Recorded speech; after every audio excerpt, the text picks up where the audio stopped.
Hello বন্ধুরা, আশা করি সকলেই ভালো আছেন। আজকের এই টিউটোরিয়ালে দেখব কিভাবে আমরা একটি গিগ ক্রিয়েট করার পর ফাইনাল স্টেজে যাওয়ার পর আমাদের যে ইম্পর্টেন্ট তিনটে ইমেজ থাকে, এই তিনটে ইমেজ প্রপারলি ভাবে এসইও করতে হয়। এর সঙ্গে আমাদের যে একটা পিডিএফ ফাইল বা দুইটা পিডিএফ ফাইল অ্যাটাচ করার সুযোগ রয়েছে, সেই পিডিএফ ফাইলটা কিভাবে এসইও করতে হয়, কিংবা আপনি যদি কোনো ভিডিও অ্যাড করতে চান গিগে, তাহলে সেই ভিডিওটা কিভাবে এসইও করতে হবে তার সমুদায় প্রক্রিয়াটা আজকের এই টিউটোরিয়াল জুড়ে দেখানোর চেষ্টা করব। দেখুন, ফাইবারে একটি গিগ ওপেন করার পর আমরা নর্মালি যেটা করে থাকি, আমাদের বিভিন্ন ধরনের কাজের অর্ডার আমাদের দেওয়ার সুযোগ তৈরি হয়ে যায়। তো এই ক্ষেত্রে আমাদের সব থেকে ইম্পর্ট্যান্ট যে বিষয়টা হচ্ছে, আমাদের গিগে যে তিনটে ইমেজ রয়েছে, এই তিনটে ইমেজ আই ক্যাচিং হতে হবে এবং সেই তিনটা ইমেজকে প্রপারলি ভাবে এচিভ করতে হবে।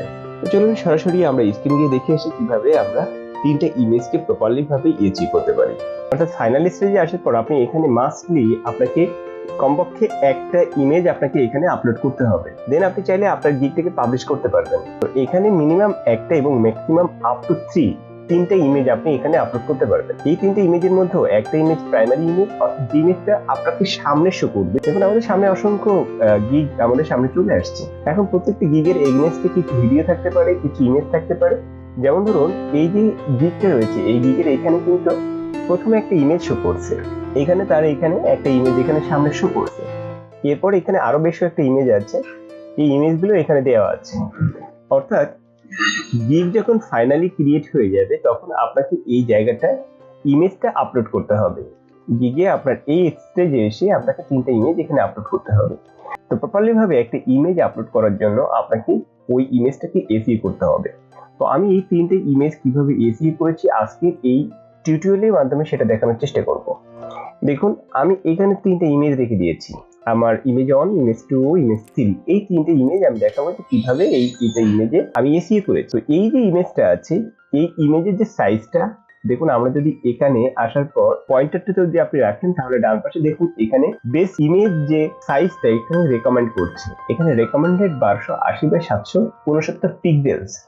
এই পিক্সেলসে ফাইবার রেকমেন্ড করছে যে আপনি এই পিক্সেলস ব্যবহার করে আপনি ইমেজটা ক্রিয়েট করবেন। অর্থাৎ সেটাকে মেইনটেইন করার জন্য আমরা জাস্ট এখান থেকে ইমেজ থেকে এখান থেকে ইমেজ সাইজ থেকে এখান থেকে 1280/769 পিক্সেলসটা আছে, এই পিক্সেলস মেইনটেইন করে, এবং এখানে আমি রেজুলেশনটা একটু বেশি রাখার জন্য 300 পিক্সেলস আমি রেখে দিয়েছি এখানে। ওকে, ইমেজ যে সাইজটা আছে এটা কমপ্লিট করেছি। এরপর আপনি আপনার মনের মতো করে এখানে আপনার যে ইমেজটা আছে, সেই ইমেজটা আপনি বিফোর আফটার বা আপনার মনের মতো করে আপনি গিগের ইমেজটা ক্রিয়েট করবেন। এর পরবর্তী পর্যায়ে যেটা করবেন, দেখুন আমি এখানে যে টাইটেলটা ব্যবহার করেছি, যেটা আমার পূর্বের ভিডিওতে আমি দেখানোর চেষ্টা করেছি, এই টাইটেল এবং এখানে আমার মেজর যে 5টা ট্যাগ আছে, সেই 5টা ট্যাগ, এবং আমার এই ভিডিও যে ডেসক্রিপশনটা আছে, সেই ডেসক্রিপশনটা আমার এখানে আছে, এবং এই ভিডিওতে আমি যে এফএকিউ ব্যবহার করছি, সেই ইনফরমেশনগুলোকে আমি এখানে টুকে রেখে দিয়েছি। এবং ফাইনালি টাইটেল রিলেটেড যে মেজর যে ট্যাগগুলো আছে এবং ইম্পর্টেন্ট যে ট্যাগগুলো আছে, এই ট্যাগগুলো আমি এখানে আলাদা করে টুকে রেখে দিয়েছি।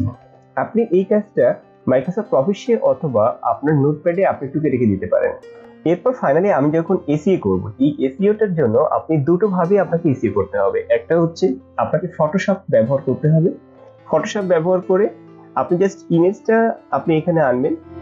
ইমেজটা আনার পর এখান থেকে ফাইল থেকে জাস্ট এখানে ফাইল ইনফোতে যাওয়ার সঙ্গে সঙ্গে সামনে যে ডায়লগ বক্সটা চলে আসবে, এখানে প্রথমে ডকুমেন্ট টাইটেল, অর্থাৎ আপনার গিগে যে টাইটেলটা আপনি ব্যবহার করেছেন, এই যে টাইটেলটা, I remove or add object from photo and edit image in Photoshop, এই যে টাইটেলটা আমি ব্যবহার করেছি, এই টাইটেলটাই জাস্ট এখান থেকে কপি করে এখানে বসিয়ে দিয়েছি। এরপর অথর, দেখুন অথরের এখানে আপনার মনে হতে পারে যে আপনি এখানে আপনার নামটা ব্যবহার করবেন, কিন্তু বেসিক্যালি যেটা এখানে আইডেন্টিফাই করছে যে semicolon, comma can be use to separate multiple values. তো এই ভ্যালুটা বা এই ইন্ডিকেশনটা বলে দিচ্ছে আপনার এখানে ট্যাগটা ব্যবহার করতে হবে। অথরের যে মেজর ট্যাগ আছে, সেই ট্যাগটা আপনি এখানে ব্যবহার করবেন। অর্থাৎ আপনি এখানে এই যে 5টা ট্যাগ ব্যবহার করছেন, আপনার যে গিগের যে মেজর যে 5টা ট্যাগ ব্যবহার করছেন, সেই 5টা ট্যাগ এখানে টুকে রেখে দিবেন।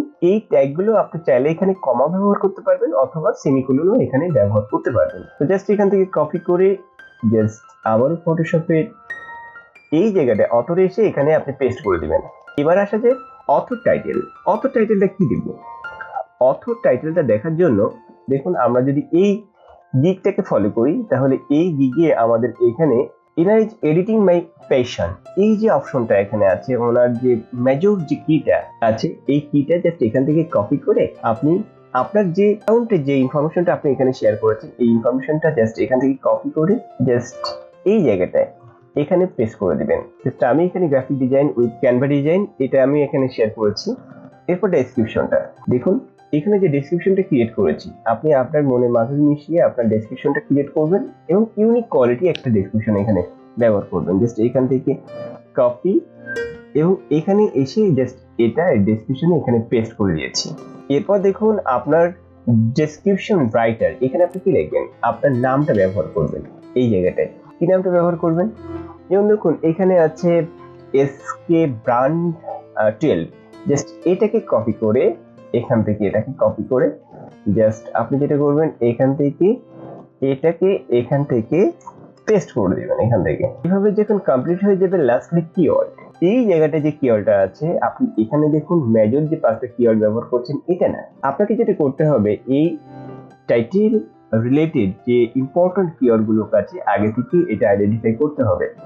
আইডেন্টিফাই করে জাস্ট এখানে আপনি নোটপ্যাড বা মাইক্রোসফট অফিস যেখানে আপনি টুকে রেখে দিন না কেন, সেই জায়গা থেকে আপনাকে কপি করে জাস্ট এই ইমেজে এসে এই জায়গাটায় আপনাকে কন্ট্রোল ভি দিয়ে আপনি এটা পেস্ট করে দিবেন। এরপর যে স্টেজটা আপনার সামনে আসছে দেখুন, এখানে কপিরাইটেড এই যে অপশনটা আসছে, এখানে ক্লিক করলে এটা আননোন থাকতে পারে। জাস্ট আপনি যেটা করবেন এখান থেকে কপিরাইটেড এটা কমপ্লিট করবেন। কপিরাইটেড দেওয়ার পর জাস্ট এই জায়গাতে আপনাকে ইনফরমেশন আপনার মতো করে দিতে পারেন। আমি এটা ইনফরমেশন দিচ্ছি অল রাইট রিজাল্ট এখানে। এরপর যেটা আছে এখানে কপিরাইট ইউআরএল, কপিরাইট ইউআরএলটা হচ্ছে যেমন ধরুন এটা হচ্ছে যদি আপনার অ্যাকাউন্ট থাকে তাহলে আপনি এখানে ক্লিক করলে অটোমেটিক্যালি আপনার এই অ্যাকাউন্টের ইউআরএলটা আপনার সামনে চলে আসবে। আপনার নিজের অ্যাকাউন্টের ইউআরএলটা জাস্ট এখান থেকে কপি করে জাস্ট এখান থেকে কপি করে আপনি এই জায়গাটায় আপনি এটা কন্ট্রোল এ কন্ট্রোল ভি এটা পেস্ট করে দিবেন এবং ফাইনালি আপনি যখন এখান থেকে ওকে করে দিবেন, ওকে করে দেওয়ার সঙ্গে সঙ্গে আপনার এটা সেভ হয়ে যাবে। দেখুন আমি এটা ওকে করে দেওয়া আছে, আমার এটা সেভ হয়ে গেল। এরপর যখন আপনি এখান থেকে এটাকে যখন আপনি সেভ করবেন এখান থেকে যে দেখুন এটাকে অবশ্যই আপনারা জেপিজি মোডে করবেন। এটা কোনো অবস্থাতে পিএনজিতে করবেন না। পিএনজিতে করলে কি হবে এটা পরবর্তীতে আমি আপনাদেরকে দেখানোর চেষ্টা করব। দেখুন যদি এটা জেপিজিতে করা হয় তাহলে আপনি এখান থেকে জাস্ট জেপিজিতে আপনি যে টাইটেল ব্যবহার করে আপনি এটা সেভ করেছেন, সরি আপনি গিগটা ক্রিয়েট করেছেন সেই টাইটেল ব্যবহার করে জাস্ট এখান থেকে কপি করে এখান থেকে আপনি এখানে ফাইল নেমটা চেঞ্জ করে দেবেন। নেম চেঞ্জ করে জাস্ট এখানে এটা এখান থেকে সেভ করে দিবেন। এখানে সেভ করে দেবেন। এখান থেকে সেভ করে দেওয়ার সঙ্গে সঙ্গে দেখুন আপনার ইমেজটা কিন্তু সেভ হয়ে যাবে। দেখুন আপনার ইমেজ সেভ হয়ে গেল। এই ইমেজটা যখন আপনার সেভ হবে, সেভ হওয়ার সঙ্গে সঙ্গে জাস্ট আপনি এখান থেকে আপনি যখন প্রপার্টিসে যাবেন, প্রপার্টিসে যাওয়ার সঙ্গে সঙ্গে আপনি তখন দেখতে পারবেন আপনার এখানে এই যে টাইটেল নেমটা আপনি লাস্টলি যখন সেভ করেছেন, যদি ওই সময় টাইটেল নেমটা না দিয়ে থাকেন তাহলে এখানে টাইটেল নেমটা কিন্তু উল্টাপাল্টা একটা নাম চলে আসে। তো আপনাকে যেটা করতে হবে এই মোমেন্টে এই জায়গা থেকে টাইটেল নেমটা আপনি কারেকশন করে দিবেন। আর যদি ওই সময় কারেকশন না করেন তাহলে এখন নতুন করে আপনার ওই টাইটেলটা আবার দিবেন এখান থেকে। এরপর ডিটেলসে যাওয়ার সঙ্গে সঙ্গে দেখুন ডিটেলসে যাওয়ার সঙ্গে সঙ্গে আপনার এই সব ইনফরমেশনটা চলে আসবে। শুধুমাত্র এখানে কমেন্ট যে সেকশনটা আছে, কমেন্ট সেকশনে আসার সঙ্গে সঙ্গে আপনার এই ইনফরমেশনগুলো এখানে সব থাকবে না। কমেন্ট সেকশনে আপনি চাইলে এখানে দুটো জিনিস আপনি এখানে অ্যাড করতে পারবেন। একটা হচ্ছে আপনি চাইলে অবজেক্টটাও দিতে পারবেন, অথবা আপনি চাইলে আপনার এই যে মেজর যে কিওয়ার্ড গুলো আছে এই কিওয়ার্ডটা আপনি এখান থেকে দিতে পারবেন। তো আমি জাস্ট এখান থেকে আমার যে ডেসক্রিপশনটা আছে এই ডেসক্রিপশনটা কপি করে জাস্ট এই জায়গাটায় কমেন্টের এই অপশনটাতে আমি এখানে কন্ট্রোল এ কন্ট্রোল ভি দিয়ে এটা পেস্ট করে দিয়েছি। পেস্ট করে দেওয়ার সঙ্গে সঙ্গে আমার এটা পেস্ট হয়ে গেল। এর পরবর্তী পর্যায়ে আপনার আদার যে ইনফরমেশনটা আপনি চাইলে দিতে পারেন, না চাইলে কোনো প্রবলেম নাই। এরপর জাস্ট এখান থেকে অ্যাপ্লাই এবং এখান থেকে ওকে, আমার অ্যাপ্লাই এবং ওকে করা আছে, যার কারণে ফাইনালি ভাবে আমার একটা ইমেজ আপনি দেখুন যখন ইমেজে পরে আপনার কার্সার পয়েন্টে রাখবেন তখন সামনে আপনার ইনফরমেশন গুলো কতটা দিয়েছেন এটা শো করবে। এখানে আপনার টাইটেল নেম শো করেছে, তারপর আপনার যে মেজর ট্যাগ গুলো আছে সেই ট্যাগ গুলো এখানে শো করেছে, কত রেজুলেশনে আছে, কত সাইজ, ডিটেইলস ইনফরমেশন টাইটেল থেকে শুরু করে সবকিছু আপনার এই গিগের যে ইমেজটা এটা কিন্তু শো করেছে। এবং ফাইনালি আপনার এই ইমেজটা এসইও কমপ্লিট হয়েছে। ঠিক একইভাবে দেখুন এখানে তিনটা ইমেজ আপনি তিনটা ফোল্ডার করবেন। তিনটা ফোল্ডার কেন করবেন? কারণ একটা ইমেজের যে নামটা আছে, টাইটেল নেমটা, দ্বিতীয় ইমেজের টাইটেল নামটা তো আপনার একই হবে। আপনি যখন একই ফোল্ডারে যখন সেভ করবেন তখন সেটা ঝামেলা হবে, যার কারণে আপনি তিনটা ইমেজ তিনটা ফোল্ডারে এটা রাখবেন। ঠিক একইভাবে আমি প্রত্যেকটা ইমেজ কিন্তু এসইও করেছি। যখন ফাইনালি আপনার ইমেজ এসইও হয়ে যাবে তখন আপনি যেটা করবেন, জাস্ট এইখান থেকে এই যে আপনার যে তিনটে ইমেজ আছে, এখানে একটা প্রাইমারি অর্থাৎ কোন ইমেজটাকে আপনি সামনে রাখতে চাচ্ছেন, প্রথমে রাখতে চাচ্ছেন, সেই ইমেজটা সামনে রেখে আপনাকে একটা একটা করে জাস্ট এখান থেকে আপনি এটা আপলোড করবেন। দেখুন এই প্রত্যেকটা ইমেজের যে সাইজটা এখানে কিন্তু ফাইবার কিন্তু রেকমেন্ড করে দিয়েছে, এটা ম্যাক্সিমাম 5 MB হতে হবে ম্যাক্সিমাম, এবং এর যে কোয়ালিটি মিনিমাম কোয়ালিটি হবে 712 বাই 430, আর ম্যাক্সিমাম বলছে তারা একটা রেকমেন্ড করেছে 1280 বাই 769। এটা কিন্তু ম্যাক্সিমাম না, এটা তাদের রেকমেন্ডেড, অর্থাৎ আপনি চাইলে এর থেকে বেটার কোয়ালিটি আপনি দিতে পারেন, কিন্তু ফাইবার যেহেতু রেকমেন্ড করেছে এটা, তো আমার দৃষ্টিকোণ থেকে এটা ব্যবহার করাটাই আপনাদের জন্য বেটার হবে। তো এভাবে আপনি ইমেজটা আপলোড করবেন। ইমেজটা আপলোড করার পর দ্বিতীয় যে অপশনটা আছে সামনে আপনার পিডিএফ, এখানে আপনি দুইটা পিডিএফ আপলোড করতে পারবেন, পিডিএফ 1 পিডিএফ 2। তো আমি একটি পিডিএফ এখানে আপলোড করেছি। পিডিএফ আপলোড করার পর পিডিএফটা এসইও করতে হবে। আচ্ছা পিডিএফটা কিভাবে আমরা এসইও করব? দেখুন এই হচ্ছে আমার সাবজেক্ট রিমুভ রিলেটেড পিডিএফ। আমি বিভিন্ন কাজ এখানে পিডিএফ আকারে এখানে রেখে দিয়েছি বাইরকে দেখানোর জন্য। এটা আমার নিজস্ব করা বিভিন্ন অবজেক্ট রিমুভের কাজ। এটা জাস্ট আপনি যেটা করবেন, এরকম ভাবে বেশ কিছু স্যাম্পল ক্রিয়েট করার পর এইখান থেকে রাইট বাটনে ক্লিক করে জাস্ট প্রপার্টিসে যাবেন। প্রপার্টিসে যাওয়ার সঙ্গে সঙ্গে প্রথমে জেনারেলে আপনি এখানে এই যে টাইটেলটা, এই টাইটেলটা আপনি চেঞ্জ করে দেবেন। কি টাইটেল দিবেন? জাস্ট এখানে আপনার এই যে গিগে যে টাইটেলটা দেওয়া ছিল ঠিক সেম টাইটেলটা কপি করে জাস্ট এখানে আপনি দিয়ে দিবেন। এরপর ডিটেইলসে দেখুন, ডিটেইলসে আমরা পূর্বে যেটা করেছিলাম, ডিটেইলসে আমরা পূর্বে ইমেজের ক্ষেত্রে যেমন এখানে কিওয়ার্ড বা ডেসক্রিপশন আদার ইনফরমেশন আমরা এখানে অ্যাড করার সুযোগ ছিল, তো পিডিএফ ফাইলে কিন্তু এই অপশনটা আপনার সুযোগ নাই, যার কারণে শুধুমাত্র আপনার যে টাইটেলটা আছে এই টাইটেলটাই আপনার শুধুমাত্র আপনার যে পিডিএফ ফাইল আছে এখানে আপনাকে ব্যবহার করতে হবে। সুতরাং একটা ব্যাপারে আপনাকে খুব ক্লিয়ারলি ভাবে বুঝতে হবে আপনার টাইটেলটা কতটা ইম্পর্ট্যান্ট। দেখুন আপনি পিডিএফটা ব্যবহার করছেন, সেখানে শুধুমাত্র আপনার টাইটেলটা দিতে পারছেন, আদার কোনো ইনফরমেশন আপনি কিন্তু সেই জায়গাটায় আপনি দিতে পারছেন না, কোনো ইনফরমেশন আপনি দিতে পারছেন না। কিন্তু একটা সুযোগ কিন্তু রয়ে গেছে, হিডেন অবস্থায় এটা পিডিএফেও থেকে যায়। কি সেই সুযোগটা? দেখুন আমাদের এটা হচ্ছে সেই আমার পিডিএফ ফাইলটা, এই অবজেক্ট রিমুভের এই স্যাম্পল কপিটা আমি যদি এটা ওপেন করি, দেখুন এটা হচ্ছে আমার পিডিএফ সেই ফাইলটা, র ফাইলটা, পিএসডি ফাইলটা। এখন এখান থেকে আমি যখন আবারও সেই পূর্বের না এখানে ফাইল ইনফরমেশনে যাওয়ার সঙ্গে সঙ্গে এই জায়গায় যে ইনফরমেশন গুলো আছে এখানে document title, author title, description, rating, প্রত্যেকটা জায়গায় কিওয়ার্ড, প্রত্যেকটা জায়গায় ইনফরমেশন গুলো আপনাকে কিন্তু এখান থেকে দিয়ে দিতে হবে।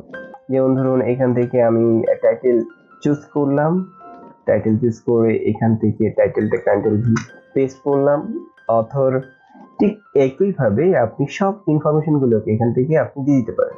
একইভাবে প্রত্যেকটা বিষয় আপনি এখান থেকে পূর্বের ন্যায় যেটা দেখালাম সেভাবে ফিল আপ করে আপনি এখান থেকে ওকে দিলে এটা অটোমেটিকলি আপনার এখানে সেভ হয়ে যাবে। সেভ হয়ে যাওয়ার পর আপনি সেম ভাবে এখান থেকে যখন আপনি সেভ এজে যাবেন, এখান থেকে জাস্ট আপনি তখন কি করবেন, পিডিএফ করবেন। এখান থেকে জাস্ট ফটোশপ পিডিএফ, এটা পিডিএফ হলো।